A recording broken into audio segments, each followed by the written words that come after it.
आज पूरी दुनिया की मीडिया में खलबली मची हुई है। वे हैरान हैं, एक ऐसा देश जिसमें प्रवेश करना उत्तर कोरिया से भी ज्यादा मुश्किल माना जाता है, उसने सिर्फ भारतीयों के लिए अपने दरवाजे खोल दिए हैं। कारण, भारतीय कंपनियां रिश्वत नहीं देती। हम सिद्धांतों पर चलने वाले भारत का स्वागत करते हैं। दुनिया के सबसे बंद समाजों में से एक में जब एक भारतीय कंपनी ने रिश्वत देने से साफा इनकार कर दिया तो उनका प्रोजेक्ट छीनने के बजाय उन्हें सीधे राष्ट्रपति द्वारा चुना गया। उनका कहना है कि भारत तो सदियों से हमारा भाई रहा है। 30 साल पहले जब कोई भी उस देश में कदम रखने को तैयार नहीं था, तब कुछ भारतीयों ने वहां पहली बार कदम रखा। दुनिया के सबसे अलग थलग देश ने भारत का हाथ क्यों थामा? इसका चौंकाने वाला कारण अब मैं आपके सामने उजागर करूंगा। खतरनाक जगहें, संघर्ष क्षेत्र, ऐसी जगहें जहां कोई नहीं जाता, यही मेरा काम था। मेरा नाम जीन पियरे डुबोइस है। मैंने AFP एजेंस फ्रांस प्रेस के लिए दक्षिण पूर्व एशिया संवाददाता के रूप में 22 साल काम किया है। मैंने अफगानिस्तान में तालिबान नेताओं का इंटरव्यू लिया है। मैं इराक में मोसुल को आजाद कराने के ऑपरेशन के बीच में था। मैंने सीरिया में बमबारी भी झेली है। लेकिन म्यांमार जैसा देश जहां घुसना इतना मुश्किल हो, मैंने पहले कभी नहीं देखा था। मैंने वीजा के लिए 14 बार आवेदन किया और 14 बार मेरा आवेदन खारिज कर दिया गया। AFP के मुख्यालय ने आधिकारिक अनुरोध पत्र भेजे। फ्रांस के विदेश मंत्रालय ने भी हस्तक्षेप किया, लेकिन कोई फायदा नहीं हुआ। आखिरकार 14 महीने लग गए। दुनिया के किसी भी संघर्ष क्षेत्र में जाने से ज्यादा समय लगा। इसीलिए जब मेरे संपादक ने मुझसे कहा, पियरे, म्यांमार जाकर देखो, सुना है भारतीय कंपनियों ने उस देश पर कब्जा कर लिया है, चीनी मीडिया में बहुत शोर है, तो मुझे यकीन नहीं हुआ। भारत, वो विशाल देश दक्षिण एशिया में तो एक शक्ति है, लेकिन दक्षिण पूर्व एशिया के इस बंद देश में वो क्या कर रहा होगा? मैंने सोचा शायद कुछ टाटा की गाड़ियां या अमूल के उत्पाद बेच रहे होंगे, लेकिन मैं पूरी तरह से गलत था। यह मुझे जल्द ही पता चल गया। मैं नेपिडो अंतरराष्ट्रीय हवाई अड्डे पर उतरा। विमान से उतरते ही कुछ अजीब लगा। हवाई अड्डे के इमिग्रेशन हॉल के ठीक सामने एक विशाल विज्ञापन बोर्ड था टाटा मोटर्स का। उसके बगल में रिलायंस जियो का विज्ञापन था। दूसरी तरफ महिंद्रा एंड महिंद्रा के ट्रैक्टरों का विज्ञापन लगा था। मैंने घबराकर चारों ओर देखा। मुझे लगा कि मैं दिल्ली के इंदिरा गांधी अंतरराष्ट्रीय हवाई अड्डे पर हूं। कस्टम से गुजरते समय अधिकारी ने मेरा पासपोर्ट देखकर पूछा, इंडियन? मैंने फ्रेंच लहजे में जवाब दिया, नहीं। अधिकारी ने सिर हिलाकर कहा, इंडियन बहुत आते हैं, बिजनेस। यह इस देश में मुझे मिला पहला सुराग था। मैंने एक टैक्सी ली। ड्राइवर 20 साल का एक नौजवान था। रेडियो पर एक अद्भुत संगीत बज रहा था। धुन जानी पहचानी थी। यह एक बॉलीवुड फिल्म का गाना था। म्यांमार की टैक्सी में भारतीय पॉप संगीत गूंज रहा था। ड्राइवर धुन के साथ गुनगुना रहा था। शायद उसे बोल समझ नहीं आ रहे थे, लेकिन वह ताल पर पूरी तरह से साथ दे रहा था। मैंने पूछा, क्या तुम्हें भारतीय संगीत पसंद है? ड्राइवर ने रियर व्यू मिरर में मुझे देखकर अंगूठा दिखाया। India good, Shahrukh Khan good, tata good. शहर में प्रवेश करते ही मैं अवाक रह गया। मेरे सामने जो दृश्य था वह मैंने आज तक किसी शहर में नहीं देखा था। सारी इमारतें सुनहरे और सफेद रंग की थीं। विशाल भव्य इमारतें दूर दूर तक फैली हुई थीं। राष्ट्रपति भवन, सरकारी मंत्रालय, होटल, अपार्टमेंट, सब कुछ एक शाही अंदाज में बना था। बाद में मुझे पता चला कि यह शहर दुनिया के सबसे भव्य और योजनाबद्ध तरीके से बनाए गए नए शहरों में से एक है। लेकिन असली झटका तो इसके बाद लगा। इमारतों पर जगह जगह हिंदी में लिखे नाम दिख रहे थे। Bharat Nirman group, Larsen and Toubro, Shapoorji, Pallonji. मैंने कार में बैठे बैठे गिना। शहर के मुख्य मार्ग से गुजरते हुए मेरी नजर में भारतीय कंपनियों के 23 साइन बोर्ड आए। चीनी कंपनियों के 8, थाई कंपनियों के 5 और रूसी कंपनियों के केवल 2 साइन बोर्ड थे। भारत का दबदबा साफ था। ड्राइवर ने गर्व से कहा, वो इमारत भारत ने बनाई है, वो वाली भी भारत ने और वो दूर वाली भी भारत ने। मुझे विश्वास नहीं हो रहा था। मैंने पूछा, यहां भारतीय कंपनियां इतनी ज्यादा क्यों हैं? ड्राइवर ने कंधे उचकाकर सीधा जवाब दिया, भारत अच्छी चीजें बनाता है और अपना वादा निभाता है। मैं अपने होटल पहुंचा। यह एक 5 सितारा होटल था। लॉबी में घुसते ही एक पट्टिका दिखी जिस पर लिखा था, निर्माण, Bharat Nirman group. Front desk के कर्मचारी ने चेक इन में मेरी मदद की। उसने भी वही बात कही, यह होटल भारत ने बनाया है। यहाँ भारतीय मेहमान बहुत आते हैं। मैंने पूछा, क्या यहाँ बहुत सारे भारतीय आते हैं? कर्मचारी ने सिर हिलाया। हाँ, व्यवसायी बहुत आते हैं। कंस्ट्रक्शन कंपनियां, ऊर्जा कंपनियां, हर हफ्ते उड़ानें आती हैं। उस रात अपने होटल के कमरे से मैंने पेरिस में अपने मुख्यालय को पहली रिपोर्ट भेजी। सूत्रों की जानकारी सही है, बल्कि स्थिति जानकारी से कहीं ज्यादा गंभीर है। म्यांमार दुनिया का सबसे बंद देश है, लेकिन भारतीय कंपनियां इस देश के क्षितिज पर राज कर रही हैं। यह सिर्फ व्यापार नहीं है, यहां कुछ बहुत खास हो रहा है। मैंने अपने लैपटॉप की स्क्रीन को देखते हुए सोचा, आखिर यहां हुआ क्या है? इस बंद देश ने सिर्फ भारत को ही क्यों स्वीकार किया? चीन ज्यादा करीब है, रूस से पुराने संबंध हैं, थाईलैंड पड़ोसी है, तो फिर भारत ही क्यों? अगली सुबह मैं इसी सवाल का जवाब खोजने निकला। वे सैकड़ों भव्य इमारतें, उन्हें किसने बनाया? और भारत ही क्यों? मुझे यह अपनी आंखों से देखना था, लेकिन जो सच मैंने खोजा वह मेरी कल्पना से कहीं ज्यादा हैरान करने वाला था। यह सिर्फ निर्माण अनुबंधों की कहानी नहीं थी। यह लगभग 30 साल पहले शुरू हुई एक भारतीय की कहानी थी, और यह कहानी 2000 साल पीछे तक जाती है। अगली सुबह मैं एक चौंकाने वाले तथ्य की पुष्टि करने वाला था। 543 प्रमुख इमारतों में से 80%। इस आंकड़े का क्या मतलब है? इस आंकड़े का क्या मतलब है? यह मुझे अपनी आंखों से देखना था। होटल से बाहर निकलते ही एक गाइड मेरा इंतजार कर रहा था। सरकार द्वारा नियुक्त एक आधिकारिक गाइड। इस देश में विदेशी पत्रकार अकेले नहीं घूम सकते, हमेशा एक निगरानी करने वाला साथ होता है। मेरे घूमने का दायरा सीमित था, लेकिन जितनी जगहों पर जाने की अनुमति मिली वे भी चौंकाने वाली थीं। गाइड का नाम क्याव थू था। वह 40 साल का एक आदमी था और धारा प्रवाह अंग्रेजी बोलता था। आप कहां से शुरू करना चाहेंगे? मैंने जवाब दिया, मैं इस शहर की सबसे महत्वपूर्ण इमारतें देखना चाहता हूं। क्याव थू ने सिर हिलाया। तो चलिए राष्ट्रपति भवन से शुरू करते हैं। हम कार में बैठकर शहर के केंद्र की ओर बढ़े। खिड़की के बाहर सुनहरी और सफेद इमारतें अंतहीन रूप से फैली हुई थीं। सूरज की रोशनी में वे ऐसी चमक रही थीं कि आंखें चौंधिया जाएं, जैसे किसी ने सोने और संगमरमर का एक विशाल शहर बना दिया हो। क्याव थू ने बताया, हमारे पहले राष्ट्रपति को सुनहरा रंग बहुत पसंद था। वे इसे समृद्धि और शांति का प्रतीक मानते थे, इसलिए उन्होंने आदेश दिया कि सभी सरकारी इमारतें भव्य और सुनहरे गुंबदों वाली बनाई जाएं। मैंने पूछा, यह सारा ग्रेनाइट और संगमरमर कहां से आता है? भारत, वियतनाम और इटली से। यह बहुत महंगा है। हम राष्ट्रपति भवन के सामने पहुंचे। एक विशाल सफेद और सुनहरी इमारत शान से खड़ी थी। उसके गुंबद सूरज की रोशनी में दमक रहे थे। इसका आकार अविश्वसनीय था। मैंने इमारत के सामने लगी पट्टिका को देखा। उस पर लिखा था, निर्माण भारत निर्माण ग्रुप। क्याव थू ने गर्व से कहा, यह एक भारतीय कंपनी ने बनाया है, बेहतरीन क्वालिटी। मैंने हैरानी से पूछा, राष्ट्रपति भवन एक भारतीय कंपनी ने बनाया है? जी हां, हमारे देश की सबसे भरोसेमंद कंपनी। इसके बाद हम संसद भवन गए। वह भी एक विशाल भव्य इमारत थी। उसके सामने भी पट्टिका पर लिखा था, निर्माण लार्सन एंड टुब्रो। अगला पड़ाव ओलंपिक स्टेडियम था। 50 सीटों वाला एक विशाल स्टेडियम। आन्ने बैननिवा शाहपुरजी पालोनजी का नाम था। मैं अपनी नोटबुक में लिखता गया। भारतीय कंपनियों के नाम आते ही जा रहे थे, कोई अंत नहीं था।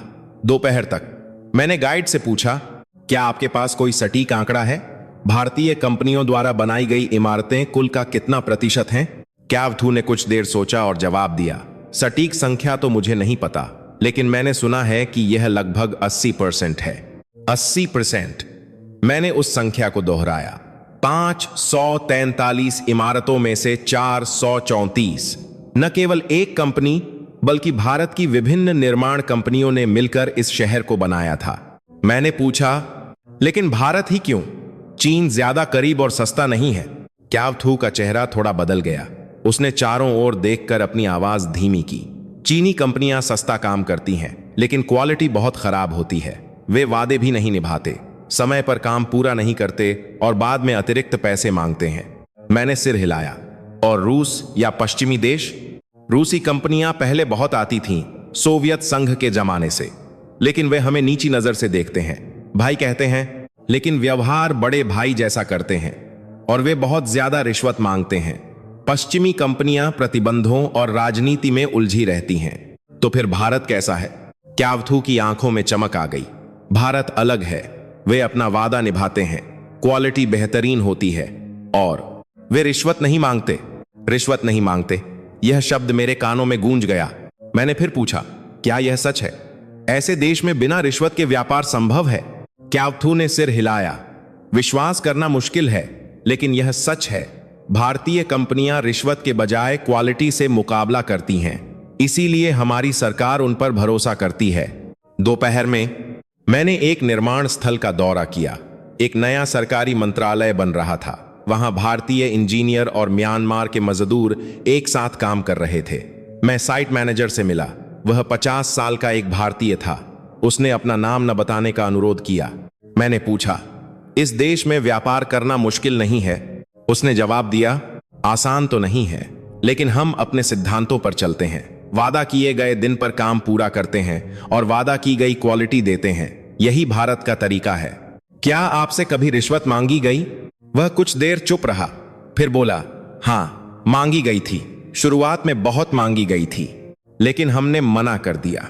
यह हमारी कंपनी की नीति है। शुरुआत में बहुत मुश्किल हुई, प्रोजेक्ट छीनने की नौबत भी आ गई थी, लेकिन समय के साथ इसी बात से हमारा भरोसा बना।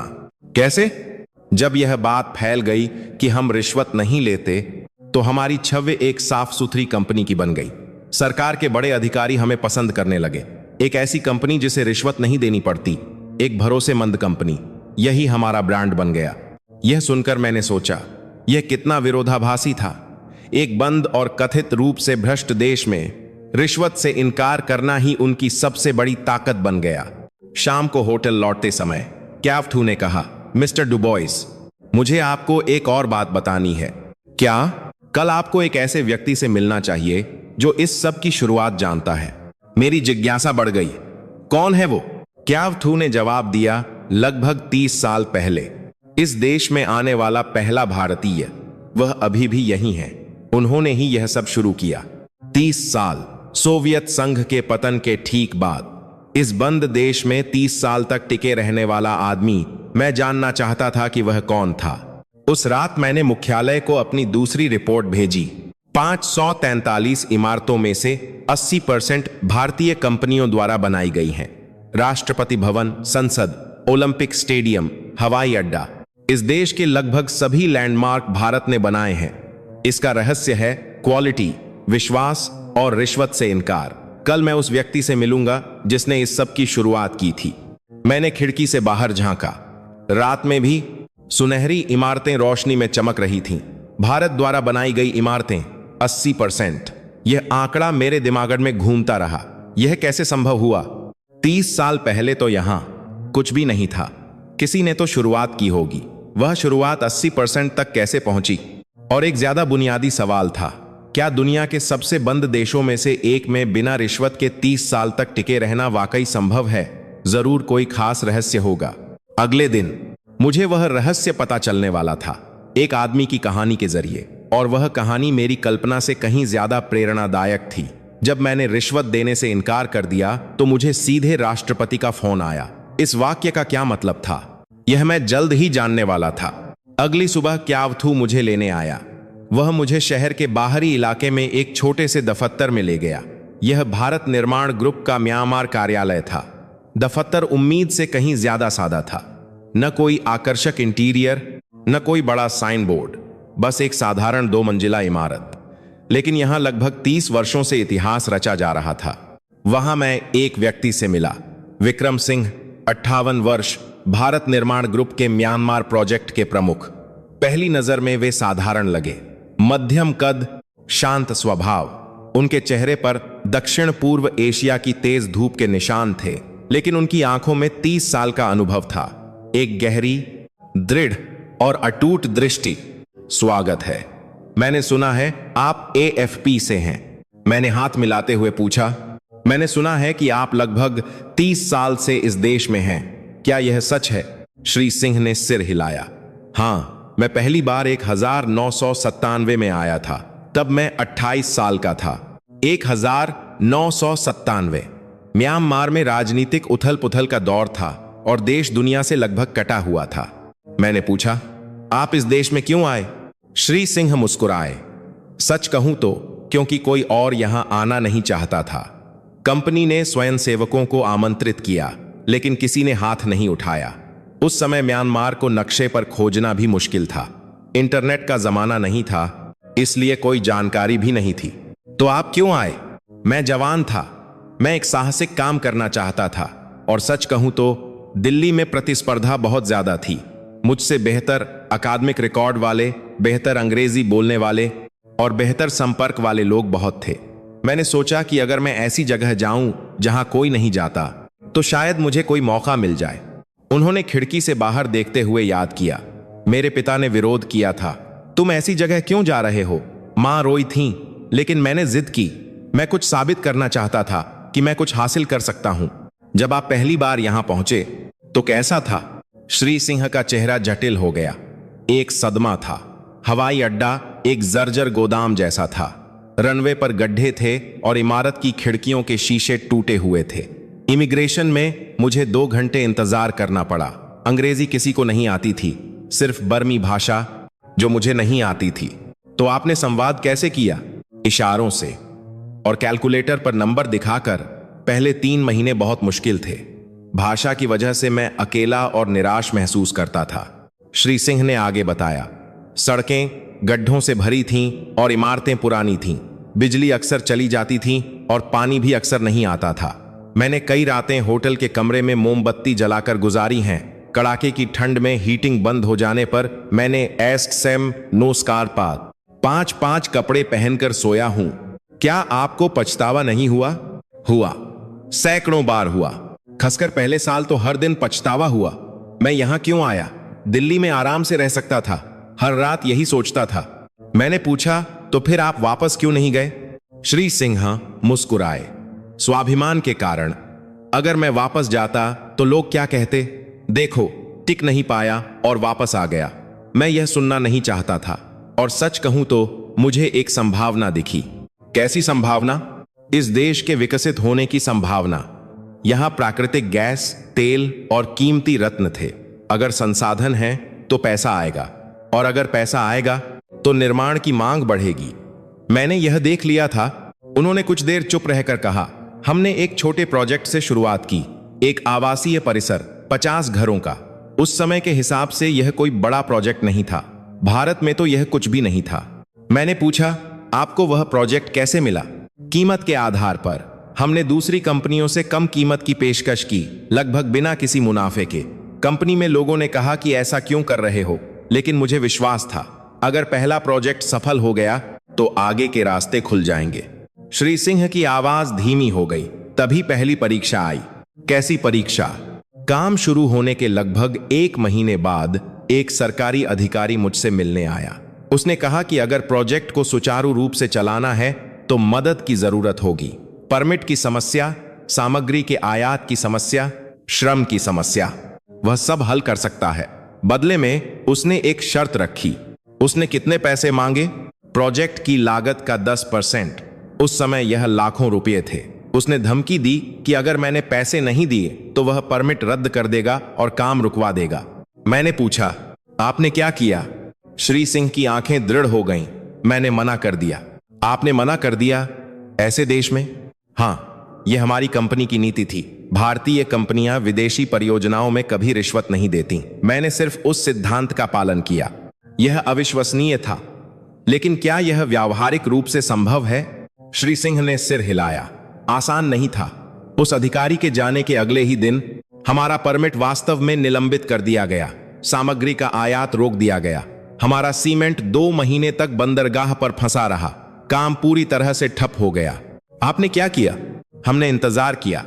कंपनी को रिपोर्ट की और कंपनी ने भी कहा कि सिद्धांतों पर टिके रहो। हमने इंतजार किया।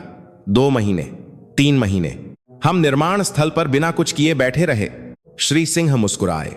वह समय बहुत कठिन था।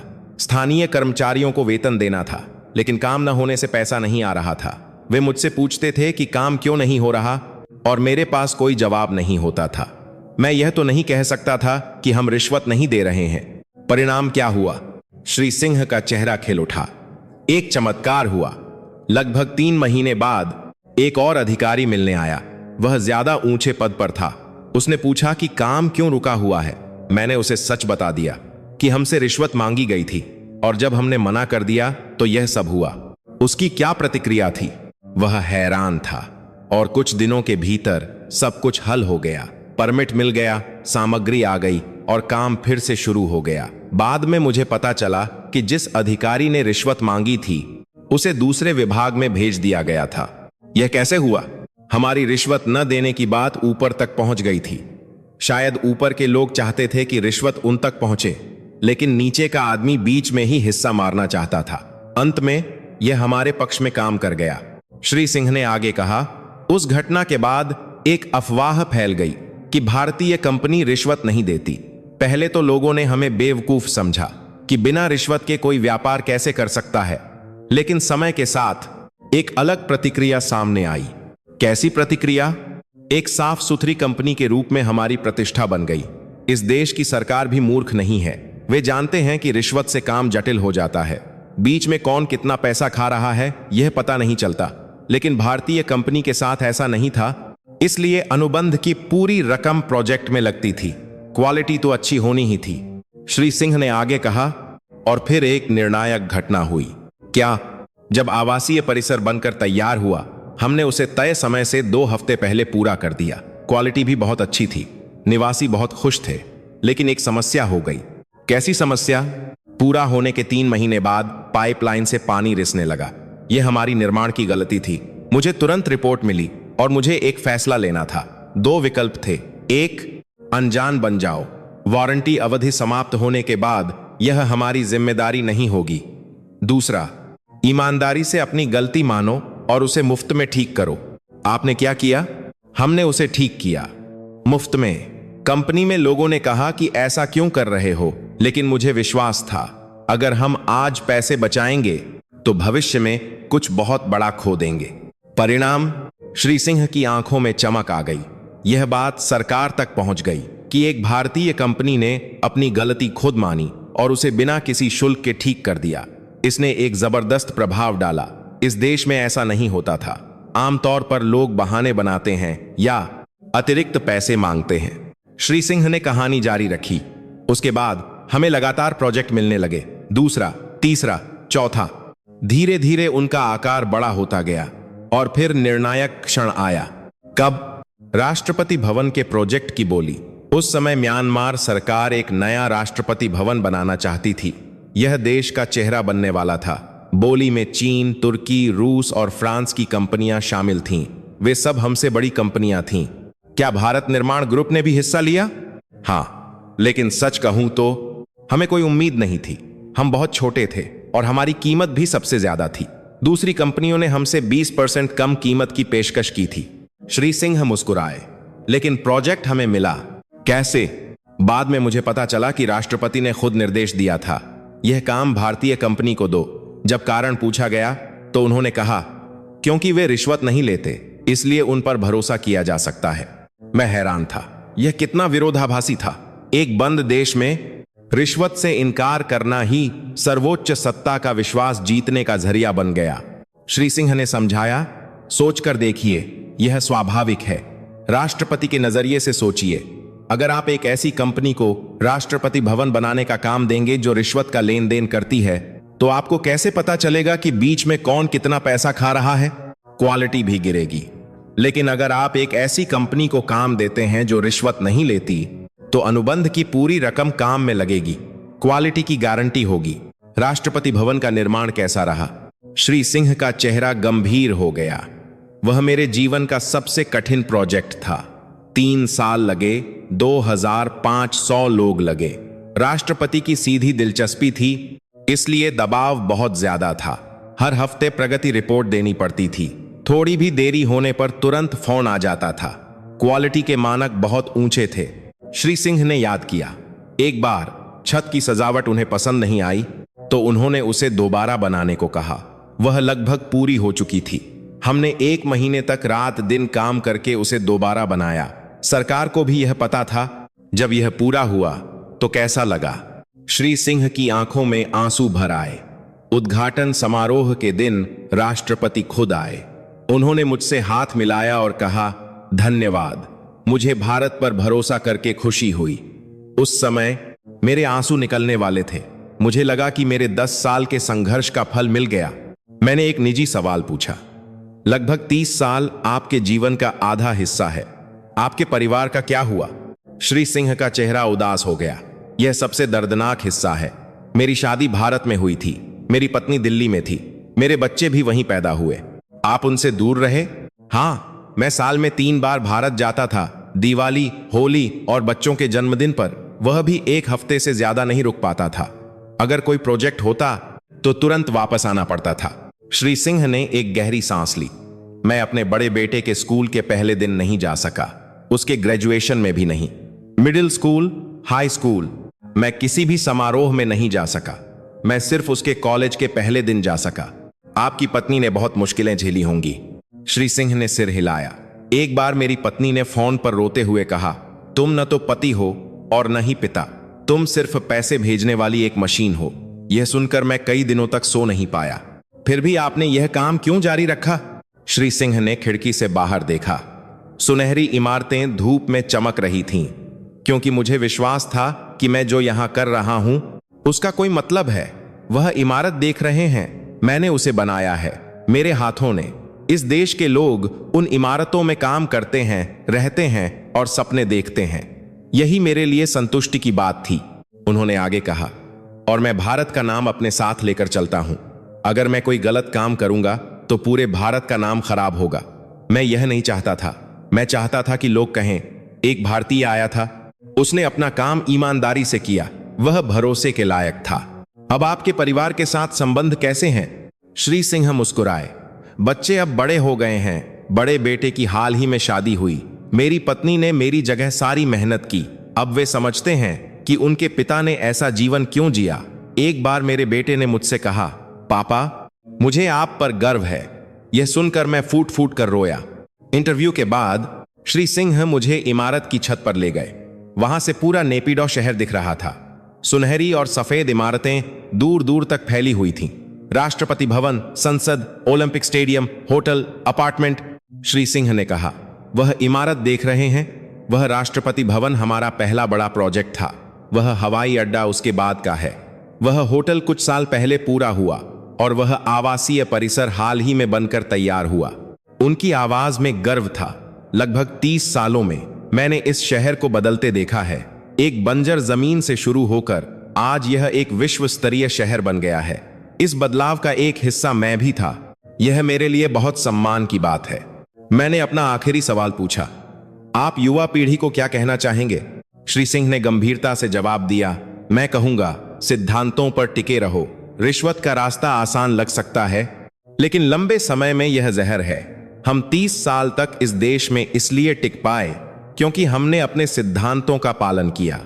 विश्वास एक दिन में नहीं बनता, लेकिन एक बार बन जाए तो वह आसानी से टूटता नहीं है। होटल लौटते हुए मैं सोच रहा था, 30 साल का विश्वास, एक व्यक्ति का समर्पण, रिश्वत से इनकार, वादों को निभाना और क्वालिटी से खुद को साबित करना, इसी ने उस 80% के आंकड़े को जन्म दिया था। लेकिन क्या सिर्फ निर्माण क्षेत्र का भरोसा ही इस सब की व्याख्या कर सकता है? क्या दुनिया के सबसे बंद देश के भारत के लिए दरवाजे खोलने का यही एकमात्र कारण था? क्या निर्माण क्षेत्र में बना भरोसा सांस्कृतिक जुड़ाव तक पहुंच गया? क्यावथू ने मुझे एक संकेत दिया, मिस्टर डुबोइस, कल मैं आपको एक और भी आश्चर्यजनक कहानी सुनाऊंगा। क्या? एक प्राचीन संबंध की कहानी। जिस देश ने सभी विदेशी संस्कृतियों पर प्रतिबंध लगा दिया, वहां केवल एक को अनुमति दी गई। क्या आप जानते हैं वह कौन है? मैंने सिर हिलाया। क्यावथू मुस्कुराया। भारत। इस बात का क्या मतलब था, यह मुझे अगले दिन पता चलने वाला था। उन्होंने पश्चिमी संगीत पर प्रतिबंध लगाया, हॉलीवुड फिल्मों पर प्रतिबंध लगाया, यहां तक कि जीन्स पहनने पर भी प्रतिबंध लगा दिया, लेकिन बॉलीवुड फिल्मों को अनुमति दी गई। क्या आप इसका मतलब समझते हैं? अगले दिन मैंने यांगून विश्वविद्यालय का दौरा किया, जहां एक हिंदी विभाग था। दुनिया के सबसे बंद देशों में से एक में हिंदी विभाग। यह अविश्वसनीय था। विश्वविद्यालय का परिसर भी भव्य इमारतों से भरा था। मुझे बताया गया कि यह भी भारत की मदद से बनाया गया था। मैंने हिंदी विभाग के कार्यालय का पता लगाया। वहां मैं प्रोफेसर डॉ आंग सान से मिला। वह 52 वर्ष के थे और धारा प्रवाह हिंदी बोलते थे। नमस्ते, आप एएफपी के पत्रकार हैं, है ना? हम आपका इंतजार कर रहे थे। मैं हैरान था, आप इतनी अच्छी हिंदी बोलते हैं। प्रोफेसर आंग सान हंसे। जी हां, मैं 20 साल से हिंदी पढ़ा रहा हूं। मैंने पूछा, क्या इस देश में हिंदी सीखने वाले छात्र बहुत हैं? हर साल बढ़ रहे हैं। अभी हमारे विभाग में 120 छात्र पंजीकृत हैं और 50 से ज्यादा प्रतीक्षा सूची में हैं। वे हिंदी क्यों सीखना चाहते हैं? प्रोफेसर का चेहरा गंभीर हो गया। रोजगार के लिए। अगर वे किसी भारतीय कंपनी में नौकरी करते हैं तो उन्हें 3 गुना वेतन मिलता है। युवाओं के लिए भारत अवसरों का देश है। मैंने एक ज्यादा बुनियादी सवाल पूछा, लेकिन क्या इस देश में विदेशी संस्कृति पर प्रतिबंध नहीं है? हिंदी की पढ़ाई की अनुमति कैसे मिली? प्रोफेसर ने सिर हिलाया। बहुत अच्छा सवाल है, चलिए मैं आपको बताता हूं। उन्होंने अपनी अलमारी से एक पुरानी अखबार की कतरन निकाली। हमारे पूर्व नेता बहुत ही खास किस्म के व्यक्ति थे। उन्होंने पश्चिमी संगीत पर प्रतिबंध लगा दिया क्योंकि वह हमारी संस्कृति के खिलाफ था। उन्होंने हॉलीवुड फिल्मों पर प्रतिबंध लगा, आज को दिया, यहां तक कि जीन्स पर भी। उन्होंने कहा कि हमारे युवा अपनी पारंपरिक पोशाक पहने। मैं दंग रह गया, लेकिन यह सब सच था। प्रोफेसर ने मुद्दे की बात की, लेकिन एक अजीब बात थी। भारतीय फिल्मों और संगीत पर कभी प्रतिबंध नहीं लगा। क्यों? इसका कोई आधिकारिक कारण नहीं बताया गया, लेकिन एक अनुमान है। प्रोफेसर ने अपनी आवाज धीमी की, क्योंकि भारत से कोई खतरा नहीं था। इसका क्या मतलब है? चीन को देखिए, 4 अरब की आबादी, ठीक हमारे बगल में। वह हमें आर्थिक रूप से निगल सकता है, वह एक खतरा है। पश्चिम हमें लोकतंत्र और मानवाधिकारों पर भाषण देता है और प्रतिबंध लगाता है। वे हमें नीची नजर से देखते हैं। मानवाधिकारों पर भाषण बता दे। प्रोफेसर ने कहा, लेकिन भारत अलग था, वह दूर है। उसने हम पर कभी शासन नहीं किया, न ही करने की कोशिश की। फिर भी वह एक सफल देश है। उसने कुछ ही दशकों में खुद को एक विकासशील देश से एक वैश्विक शक्ति में बदल दिया। हमारे नजरिए से वह एक सुरक्षित और सीखने लायक देश था। मैं समझ गया, भारत एक खतरा रहित सफलता का मॉडल था। प्रोफेसर ने आगे कहा, मौजूदा नेता भी ऐसा ही सोचते हैं। राष्ट्रपति ने भारत की राजकीय यात्रा की है। उनके बच्चे भी भारत जा चुके हैं, अनौपचारिक रूप से। शाही परिवार ने भारत का दौरा किया है। हां, कोई आधिकारिक घोषणा नहीं हुई, लेकिन यहां सब जानते हैं। अफवाह है कि राष्ट्रपति के बेटे ने दिल्ली में कुछ महीने बिताए हैं। मैं हैरान था। दुनिया के सबसे बंद शासकों ने भारत के लिए अपने दरवाजे खोल दिए थे। प्रोफेसर ने हंसकर कहा, भारत का एक विशेष स्थान है। इस देश में स्वागत किया जाने वाला एकमात्र विदेशी देश। न तो चीन की तरह डरावना, न पश्चिम की तरह अहंकारी। बस एक ऐसा देश जो अच्छी चीजें बनाता है, अपने वादे निभाता है और चुपचाप अपना काम करता है। यही भारत की छवि है। दोपहर में प्रोफेसर ने मुझे विभाग के कुछ पूर्व छात्रों से मिलवाया। लगभग 10 युवा इकट्ठा हुए थे। सबने हिंदी में अपना परिचय दिया। नमस्ते, मेरा नाम आंग म्यो है। मुझे बॉलीवुड फिल्में पसंद हैं, इसलिए मैंने हिंदी सीखी। अब मैं टाटा मोटर्स में काम करता हूं। मेरा नाम थिडाविन है। मैं महिंद्रा में सेल्स देखती हूं। मेरा नाम जॉलिन है। मुझे भारतीय संगीत बहुत पसंद है। मैं रिलायंस में काम करता हूं। उनकी हिंदी उम्मीद से कहीं बेहतर थी। मैंने आंग म्यो से पूछा, क्या तुम कभी भारत गए हो? आंग म्यो ने जवाब दिया, अभी तक नहीं, लेकिन मैं जरूर जाना चाहता हूं। मुंबई, दिल्ली, ताजमहल, कंपनी से ट्रेनिंग का मौका मिलने वाला है। मैं बहुत उत्साहित हूं। तुम भारत क्यों जाना चाहते हो? आंग म्यो की आंखों में चमक आ गई। भारत सपनों का देश है, स्वच्छ, विकसित और अवसरों से भरा। काश हमारा देश भी भारत जैसा बन पाता। मैं यह सुनकर भावुक हो गया। दुनिया के सबसे बंद देश का एक युवा भारत को सपनों का देश कह रहा था। विश्वविद्यालय से निकलते समय प्रोफेसर आंग सान ने आखिर में कहा, मिस्टर डुबोइस, एक और बात है जो आपको जाननी चाहिए। क्या? भारत के साथ हमारा संबंध सिर्फ निर्माण पर खत्म नहीं होता। अब एक बहुत बड़ा प्रोजेक्ट चल रहा है। कैसा प्रोजेक्ट? प्रोफेसर रहस्यमय तरीके से मुस्कुराए। ऊर्जा, एक ऐसा प्रोजेक्ट जो इस देश की किस्मत बदल सकता है? ऊर्जा। म्यांमार प्राकृतिक गैस के विशाल भंडारों पर बैठा है, लेकिन वह उसे ठीक से बेच नहीं पा रहा था क्योंकि वह चीन और थाईलैंड की पाइपलाइनों में फंसा हुआ था। भारत इस समस्या को हल कर रहा था। मुझे और गहराई में जाना था। मेरा अगला गंतव्य एक ऊर्जा विशेषज्ञ था, दुनिया के सबसे बड़े गैस भंडारों में से एक, लेकिन उसे बेचने का कोई रास्ता नहीं था। चीन पाइपलाइन पर नियंत्रण रखता था और कीमतें कम रखता था। इस फंसे हुए देश को भारत ने एक नया दरवाजा दिखाया। अगले दिन मैं एक ऊर्जा विशेषज्ञ से मिला, यू विन आंग, पूर्व तेल और गैस मंत्री, जो अब राष्ट्रीय ऊर्जा सलाहकार के रूप में काम कर रहे थे। वह 67 वर्ष के एक अनुभवी व्यक्ति थे। उन्होंने कहा, म्यांमार की दुविधा को समझने के लिए आपको नक्शा देखना होगा। उन्होंने दीवार पर लगे एक नक्शे की ओर इशारा किया। हमारे पास एक लंबी तटरेखा है, लेकिन हमारे बंदरगाह उतने विकसित नहीं हैं। हमारे गैस निर्यात के लिए हम अपने पड़ोसियों पर निर्भर हैं। उन्होंने समझाया, वर्तमान में हमारी 80% गैस चीन को जाती है, क्योंकि चीन तक एक पाइपलाइन है। क्या यह एक समस्या है? बहुत बड़ी समस्या है, क्योंकि चीन हमारा एकमात्र बड़ा ग्राहक है। इसीलिए हमारे पास कीमत पर मोल भाव करने की कोई शक्ति नहीं है। हमें उसी कीमत पर बेचना पड़ता है जो चीन तय करता है, और वह कीमत अंतर्राष्ट्रीय बाजार से 30% कम है। मैंने हिसाब लगाया, यह एक बहुत बड़ा नुकसान था। यू विनांग ने कहा, भारत के माध्यम से एक और मार्ग है, लेकिन वह अभी बन रहा है। थाईलैंड का मार्ग भी है, लेकिन वह भी सीमित है। हम अपनी ही गैस के कारण फंसे हुए हैं। मैंने पूछा, तो भारत यहां क्या भूमिका निभा रहा है? यू विन आंग की आंखों में चमक आ गई। भारत ने एक नया समाधान प्रस्तावित किया है, एक गहरा समुद्री बंदरगाह और एलएनजी टर्मिनल। लांग तरलीकृत प्राकृतिक गैस। गैस को 162 डिग्री सेल्सियस तक ठंडा करके तरल बनाया जाता है। तरल अवस्था में इसे जहाजों पर लादकर दुनिया में कहीं भी निर्यात किया जा सकता है। पाइपलाइन की कोई जरूरत नहीं। यू विनांग ने समझाया, भारतीय कंपनियों ने सितवे में एक विशाल एलएनजी प्लांट बनाने का प्रस्ताव दिया है। वहां गैस को तरल बनाया जाएगा और फिर जहाजों के माध्यम से भारत और दुनिया के अन्य हिस्सों में भेजा जाएगा। क्या यह संभव है?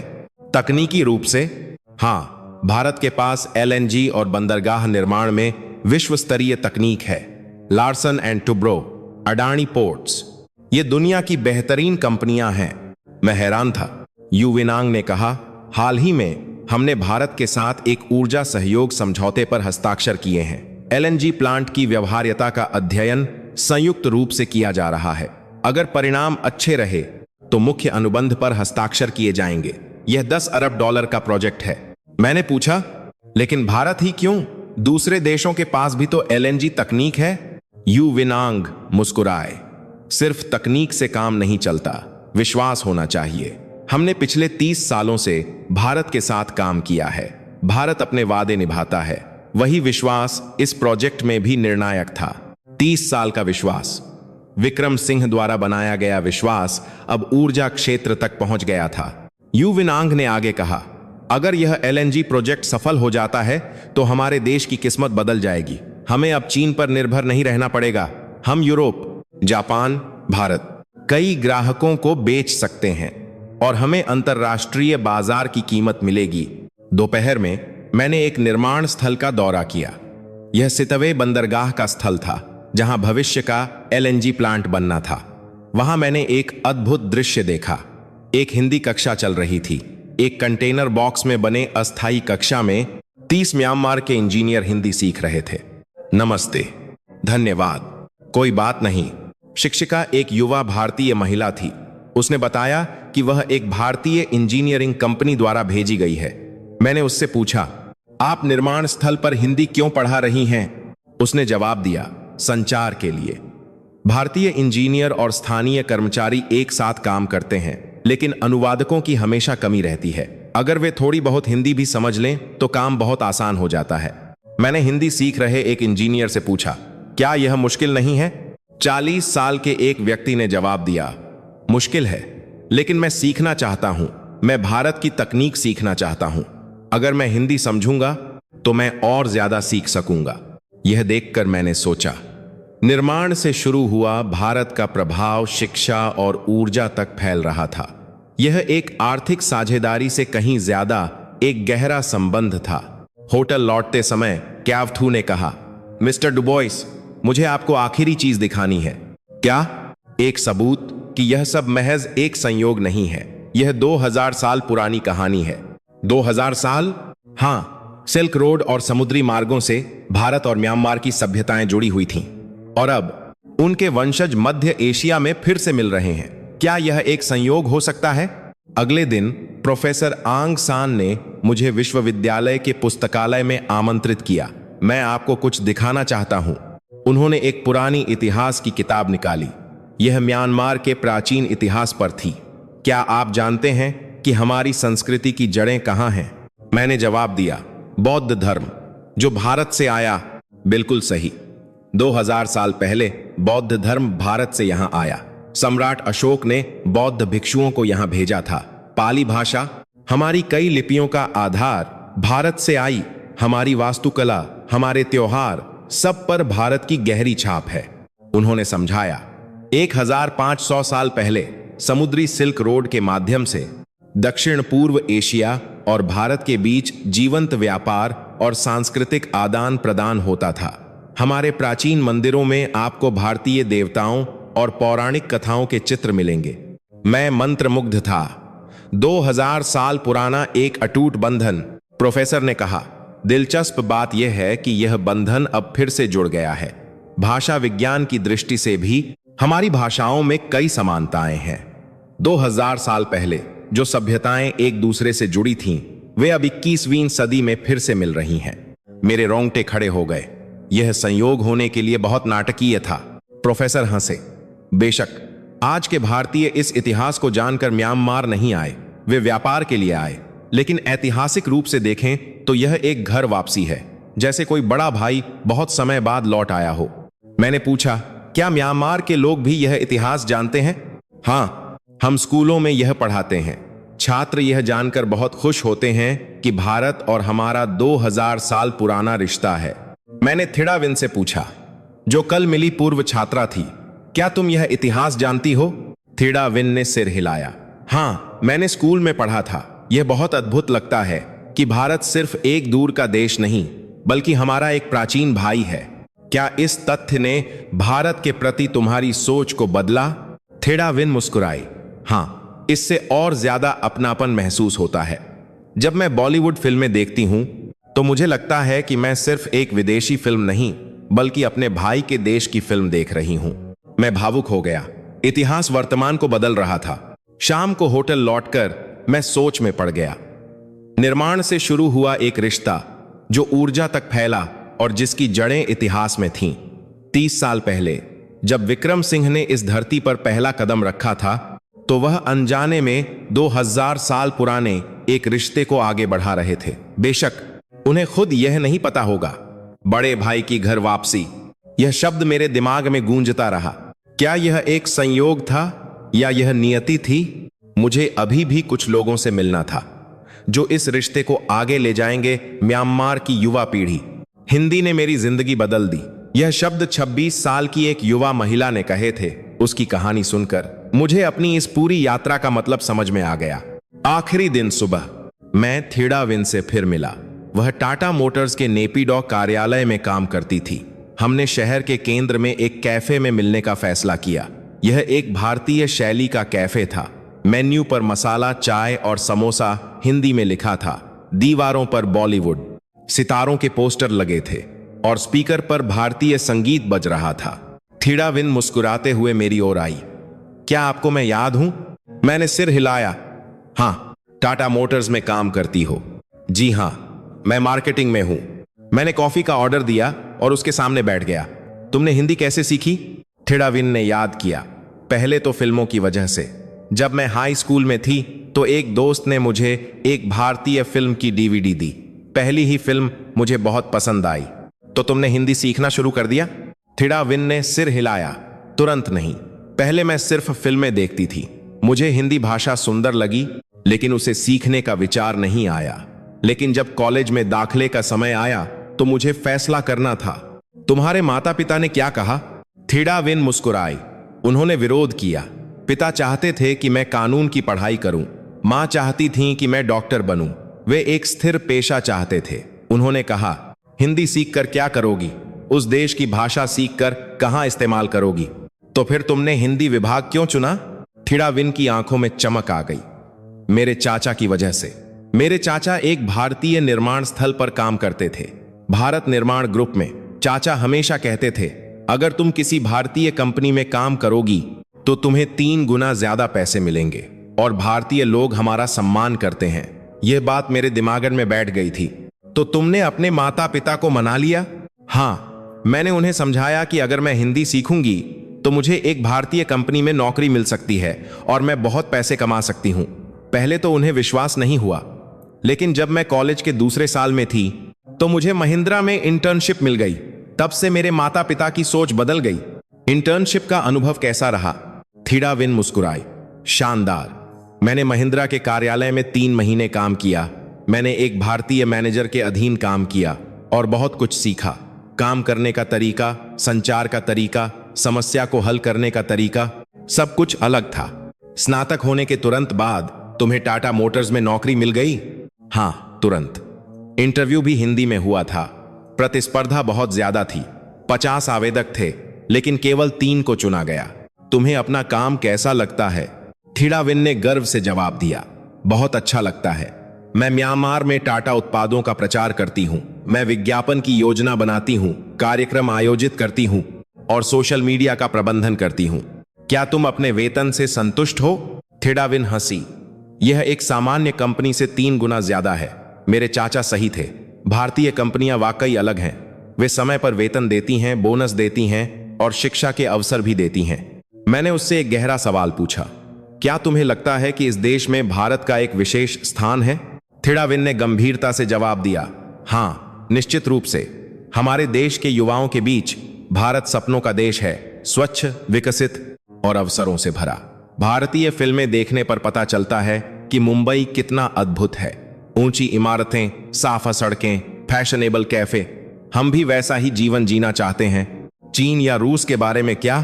थीडा विन का चेहरा थोड़ा बदल गया। चीन थोड़ा डरावना है। वह बहुत बड़ा है। उसकी आबादी 1.4 अरब है। हमारे देश की आबादी सिर्फ 6 करोड़ है। अगर चीन चाहे तो वह हमें निगल सकता है, आर्थिक रूप से। इसलिए हम सतर्क रहते हैं। रूस एक पुरानी याद की तरह है।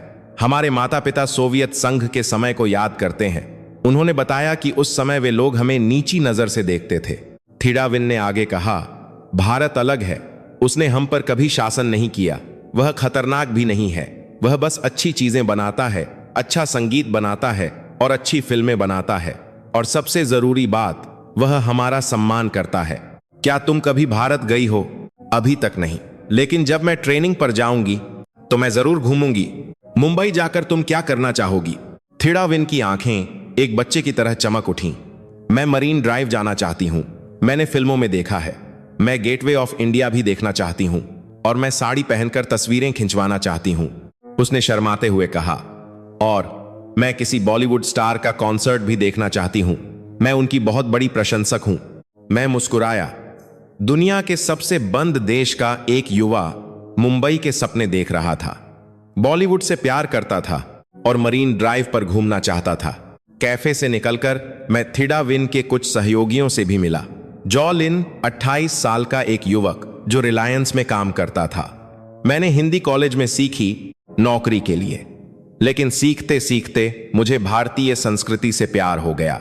फिल्में, संगीत, खाना, सब कुछ। एक भारतीय कंपनी में काम करना कैसा लगता है? ईमानदारी से कहूं तो काम बहुत करवाते हैं, ओवर टाइम भी होता है, लेकिन यह निष्पक्ष है। अगर आप मेहनत करते हैं तो आपको पहचान मिलती है, प्रमोशन भी होता है और वेतन भी बढ़ता है। हमारी स्थानीय कंपनियों में ऐसा नहीं होता। वहां संपर्कों के बिना प्रमोशन नहीं मिलता। बाद में मैंने निर्माण स्थल की हिंदी कक्षा का फिर से दौरा किया। आज कक्षा चल रही थी। 30 इंजीनियर अपनी मेजों पर बैठकर हिंदी सीख रहे थे। शिक्षिका प्रिया शर्मा ब्लैक बोर्ड पर लिख रही थीं, नमस्ते। छात्र दोहरा रहे थे, नमस्ते, धन्यवाद, आपका दिन शुभ हो। उनका उच्चारण कच्चा था, लेकिन जुनून से भरा था। कक्षा के बाद मैंने कुछ इंजीनियरों से बात की। 45 वर्षीय बख्तियार ने कहा, मैं 15 साल से निर्माण क्षेत्र में काम कर रहा हूं। मैं 5 साल से एक भारतीय कंपनी के साथ हूं। आप हिंदी क्यों सीख रहे हैं? बख्तियार ने गंभीरता से जवाब दिया, मैं भारतीय इंजीनियरों से सीधे बात करना चाहता हूं। अनुवादक के माध्यम से बात करने पर बारीकियां खो जाती हैं। उदाहरण के लिए, अगर एक भारतीय इंजीनियर कहता है इसे थोड़ा और ठीक करो, तो अनुवादक बस कहता है इसे और करो, लेकिन थोड़ा और कितना, यह पता नहीं चलता।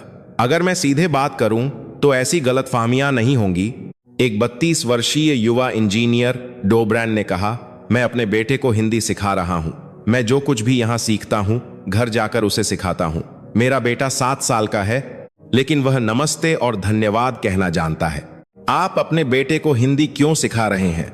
डोब्रान ने गंभीरता से जवाब दिया, भविष्य के लिए।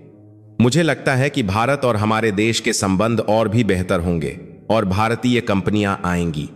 उस समय अगर उसे हिंदी आती होगी तो उसके पास ज्यादा अवसर होंगे। मैं चाहता हूं कि मेरा बेटा मुझसे बेहतर जीवन जिए। मैं यह सुनकर भावुक हो गया। यह रिश्ता पीढ़ियों तक आगे बढ़ रहा था। शाम को मैं विक्रम सिंह से फिर मिला। यह मेरा आखिरी इंटरव्यू था। हमने उसी पुराने होटल में मिलने का फैसला किया जहां वह पहली बार म्यांमार आने पर रुके थे। यहीं मैं पहली बार रुका था, लगभग 30 साल पहले।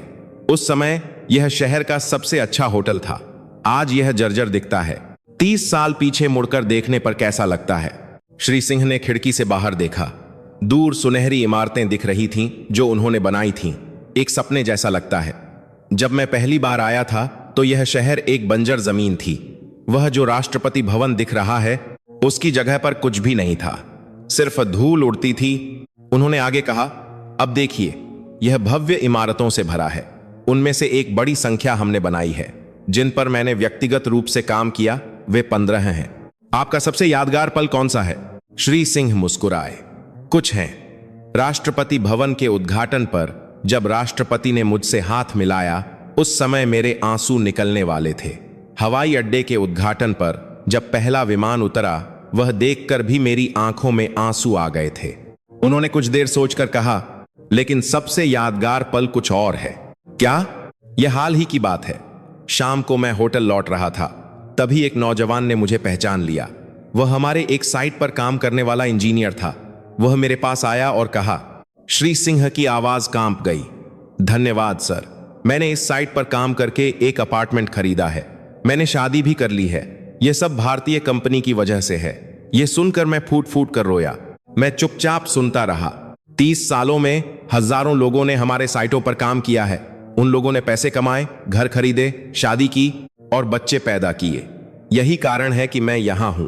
मैं सिर्फ इमारतें नहीं बना रहा था, मैं जीवन बना रहा था। मैंने अपना आखिरी सवाल पूछा, भविष्य में भारत और म्यांमार के संबंध कैसे होंगे? श्री सिंह ने दृढ़ता से जवाब दिया, और भी बेहतर होंगे। मुझे पूरा विश्वास है। हमारे पास जो विश्वास है वह हमने बनाया है। 30 सालों में हमने एक भी वादा नहीं तोड़ा है। यही विश्वास अगली पीढ़ी तक जाएगा। आपने उन युवाओं को देखा है ना, आंग मियो थिडाविन। वे लोग इस रिश्ते को आगे बढ़ाएंगे। मैं जल्द ही रिटायर हो जाऊंगा, लेकिन वे लोग हैं, इसलिए मुझे कोई चिंता नहीं है। रिटायर होने के बाद आप कहां जाएंगे? श्री सिंह से भारत। और कहां? दिल्ली वापस जाऊंगा। मेरी पत्नी मेरा इंतजार कर रही है। मुझे अपने पोते पोतियों से भी मिलना है। 30 साल जो नहीं कर पाया, अब वो सब करूंगा। उन्होंने खिड़की से बाहर देखते हुए कहा, लेकिन मैं कभी कभी यहां आता रहूंगा। मुझे इस शहर की याद आएगी। मेरी जवानी यहीं बीती है। हवाई अड्डे जाते समय मैंने खिड़की से बाहर देखा। सुनहरी इमारतें ढलते सूरज में चमक रही थीं। 80% भारत द्वारा निर्मित। 30 साल पहले एक व्यक्ति द्वारा शुरू किया गया काम आज इतना विशाल हो गया था। थिडाविन के मुंबई के सपने, डोब्रान द्वारा अपने बेटे को सिखाई जा रही हिंदी, विक्रम सिंह का 30 साल का विश्वास, सब कुछ एक दूसरे से जुड़ा हुआ था। विमान में चढ़ने से पहले मैंने आखिरी बार चारों ओर देखा। हवाई अड्डे के इमिग्रेशन हॉल में टाटा मोटर्स का विज्ञापन चमक रहा था। रिलायंस जियो का विज्ञापन था।